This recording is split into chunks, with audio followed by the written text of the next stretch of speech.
This coach's in-person business is completely full. His online business, 2/3 of the way there. And he's struggling to get the last third full.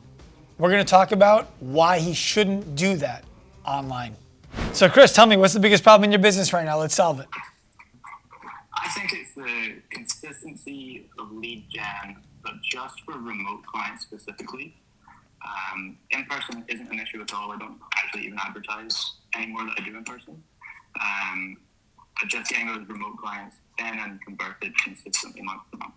Okay, so your number one problem is lead gen for the remote side of your business. Correct. Tell me about the status of the in-person side of your business, and then tell me about the status of the remote side of your business. Okay, so I coach exclusively in person in a physiotherapy clinic where I have kind of limited availability, somewhat self-imposed, somewhat imposed by the agreement I have with the clinic itself. But it's a nice amount of sessions, average maybe 18 sessions a week, which is great. I like that. It's a nice number for me. Most of which are referrals or previous relationships I've had at other gyms, or maybe coming from the CrossFit gym that I train at myself. So 18 sessions per week. Those are, how long did you say those sessions are? Up to and around an hour. Okay. And what are you charging for those? Oh God, off the top of my head, let's see. The average would be, the single session price is 70, but most people are paying somewhere around 60-ish. 60 what? Because they're 60 pounds, sorry. Okay. How'd you come to that pricing? I'm using the calculation through the Active gave me. 60 pounds? Based on the household income in the area. What's the household income where you are? Like 25,000. It's a low income area? No, that's pretty average here for Scotland. I might just be totally misunderstanding how much money a pound is worth. How many dollars go into a pound? £1 is like $1.50. Oh, ish. I feel much better about that. It's like one and a half or something like that. Yeah. All right. Can you look that up for me? Tell me exactly what it is while he's on. All right. So 18 sessions a week. Do you get to keep all of that, or are you paying some of that to the clinic? I pay a really small proportion. I pay £10 per session. All right. So you're keeping 50 pounds per session, and then so I'm keeping like over 80%.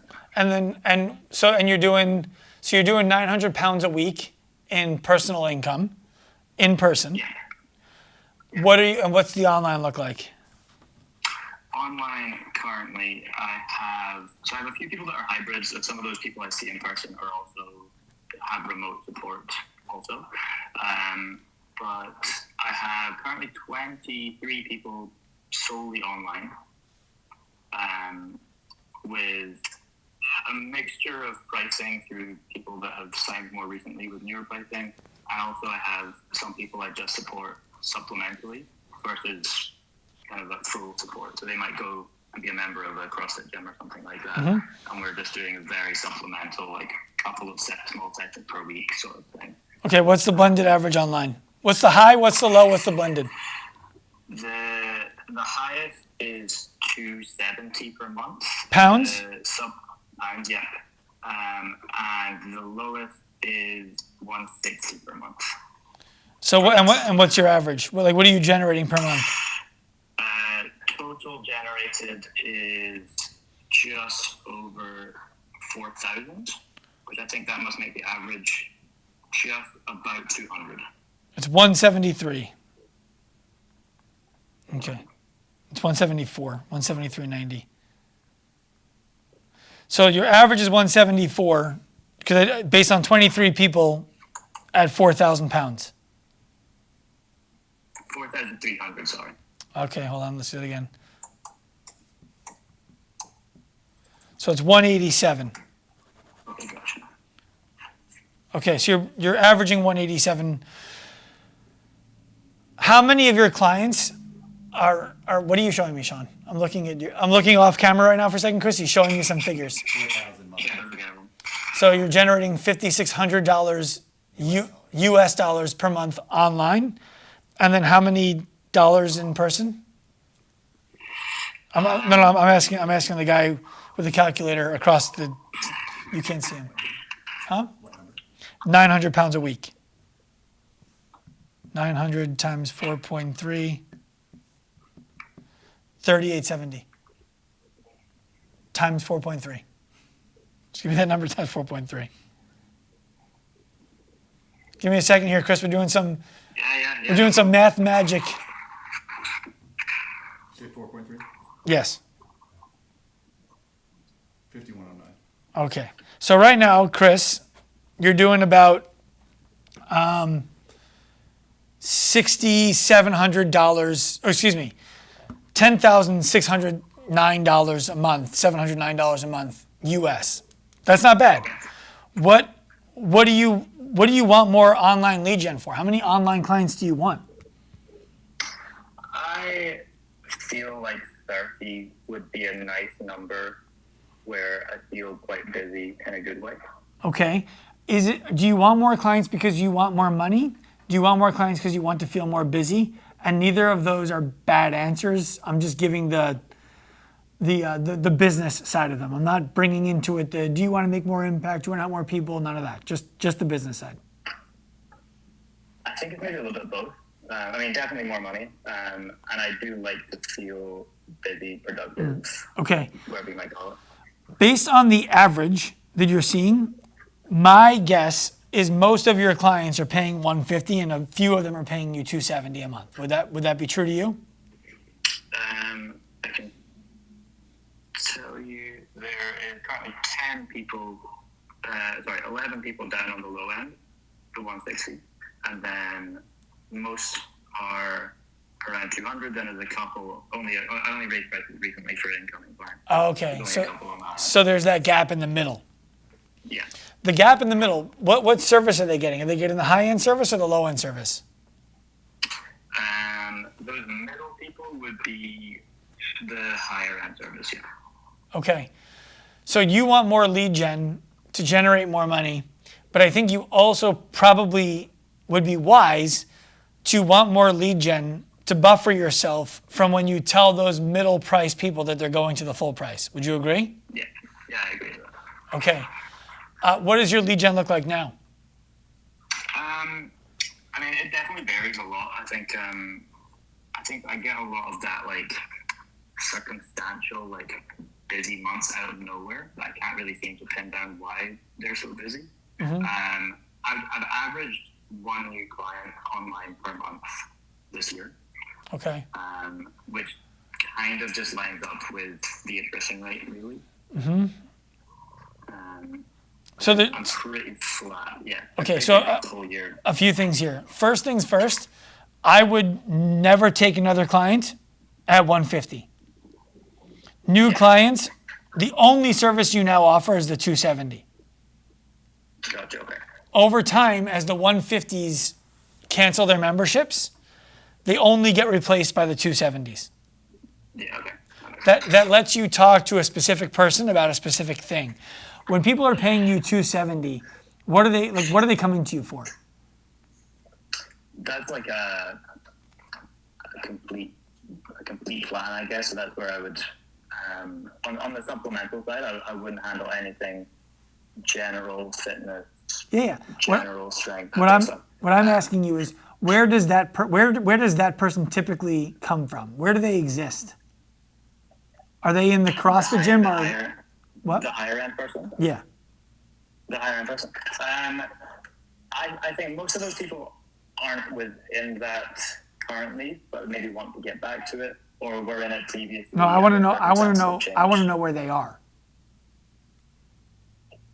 They are generally more injured than the other people, more lost, not feeling like they can be in a group. You're describing to me psychologically where they are, and that's useful. I need to know that too. Physically, where are they spending their time? Oh, okay. Sorry, I misunderstood. Most of the people in that group train alone. Some global gyms, some home setups, garage gyms, that sort of thing. Okay, so This is why this is relevant, Chris. Let's just take the most rudimentary version of marketing that exists. I'm not saying you should do this, but I want you to see it as a thought experiment. If you know that the people who you're looking for are currently training in commercial gyms, those gyms have parking lots or nearby parking, right? Mm-hmm. Yeah. If you flyered every single one of their cars and you talked about exactly what their problems are in a way that they had to be like, what is this guy listening to my phone calls? It's likely that you would get a client out of it. Would you agree? Yeah, I would. But if you were looking for the 150 client who just wants some supplemental stuff, you'd be going to different gyms, wouldn't you? Yeah, definitely.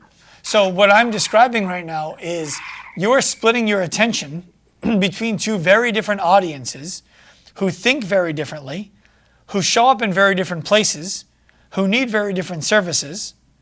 And so every time that you're talking to one, you're not talking to the other, and vice versa. So you're getting half of the bang for your buck in your marketing, whether it's time, energy, or money that you're spending. And not only that, but if I'm listening to what you have to say, and every other post is about something that I'm not interested in, I stop listening altogether. Yeah, okay. So you need to pick the one audience you want to serve more deeply. Now, where are you going in person to get these people?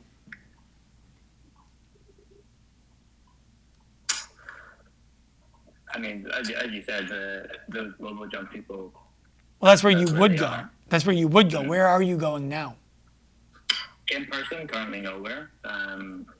Besides running seminars in some CrossFit gyms around local areas around the country. And I imagine those seminars are leading to clients, yeah? Yeah, I would say probably 1 or 2 clients per seminar. So if you need to get 7 clients to be full, how many seminars would you have to run if you get 1 to 2 clients per seminar, 1.5 clients per seminar? 5, let's say. 5 seminars. Great. Now the only difference is where you would run those seminars. Gotcha, okay. Do you follow me there? Yeah, that makes sense. So the hard thing here is going to be getting people to attend a seminar in a commercial gym where no one really is influencing them and the gym would want to be in on the take. Yeah. But what you can do, commercial gyms are oftentimes highly incentivized by free money. Do you understand? Okay. So you can go to them and you can say, look, I'll give you 200 pounds if you can make sure that there are the appropriate marketing effort is put into getting 10 people into this room on this day. This is what the appropriate marketing effort looks like. That's a good idea. And then you can tell them, every client that I get out of this seminar, I will pay you 50% of their first month, 25% of their first month, whatever number feels appropriate to you.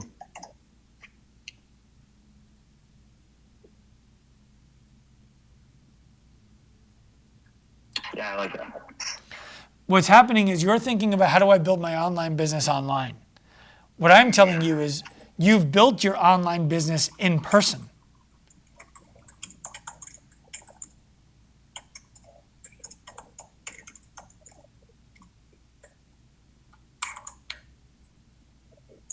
You follow that? Yeah, that makes sense. Keep building your online business in person.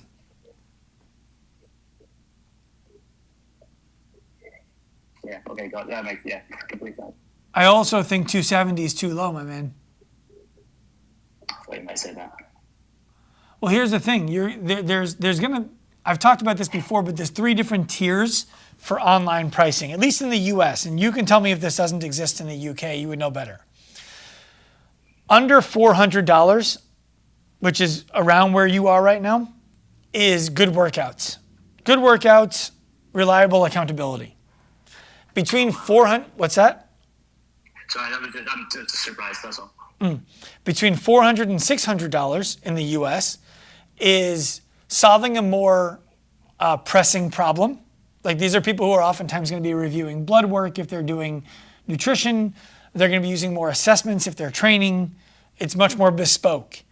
But in that range, the processes that these coaches use are clunky. And so there's a lot of friction for the clients to get the service that they want. Then above $600 a month is premium. That's where the client doesn't have to think. Everything is done, and it's simple, and it works, and it's reliable, and it's referable.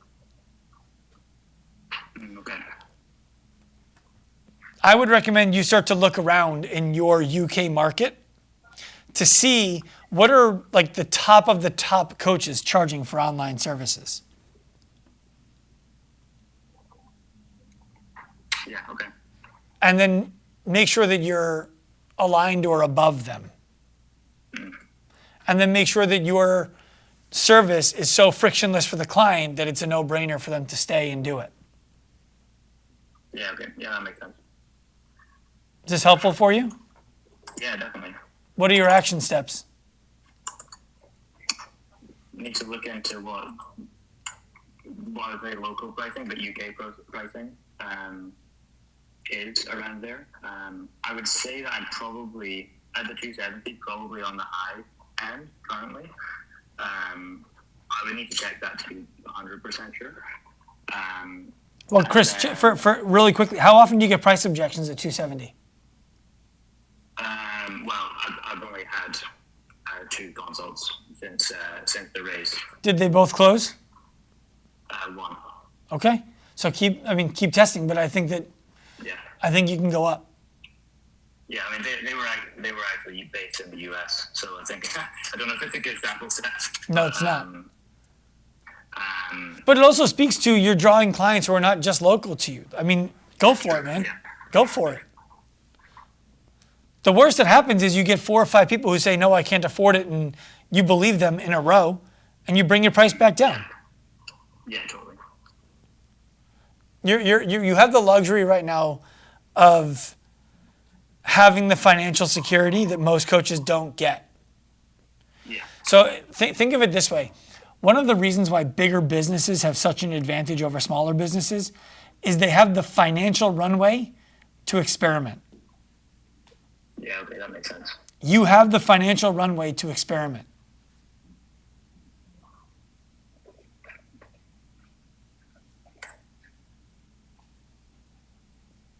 Yeah, I agree. Okay. Was this helpful for you? Yeah, definitely. Thank you very much. What was your biggest takeaway? I need to start looking at my prices again. And I think building it in person, as much as I've definitely acknowledged that in the past, like a lot of my online clients are people that I've known in person, is definitely something that slipped away. So focusing back in on that. Perfect. Being with more people, being around more people. I was hoping that would be what you would take away. It's much easier to build something in person than it is to build it online, even if the thing you're building ends up being delivered online. Yeah. Great job, Chris. Okay, thanks very much for your time. You're welcome. Thank you.